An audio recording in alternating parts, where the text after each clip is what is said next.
ভয় করার মতো। তো আল্লাহকে ভয় করলে আমাদের লাভ কি? আমাদের লাভ কি? দেখেন, আমি একটা লাভ আপনাকে শুনি। আল্লাহ তাআলা সূরা আলে ইমরানে বলেন,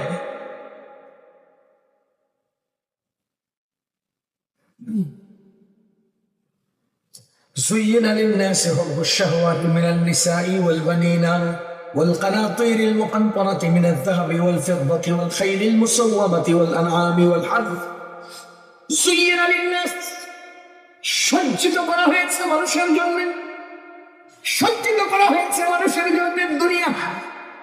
হুব্বু শাহাওয়াত মিনান নিসাই, মহিলাদের দ্বারা মহিলাদের আকর্ষণ, ওয়াল বানিন সন্তান, ওয়াল কানাতিরিল মুকান্তারা এবং ওই যে নেকলেস, ওই যে মালা, ওই যে হার, ওই যে হাতের মধ্যে লাগায় এগুলো, মিনাজ যাহাবি ওয়াল ফিদ্দাতি স্বর্ণের উপর অলংকার, ওয়াল খাইলিল মুসাওয়ামাতি তেজদীপ্ত ঘোড়া, ওয়াল আনআম এবং গরু ছাগল, ওয়াল হারথ এবং ফসলাদি বাগান বাড়ি, এগুলোর মাধ্যমে দুনিয়া তার সাজিয়েছে।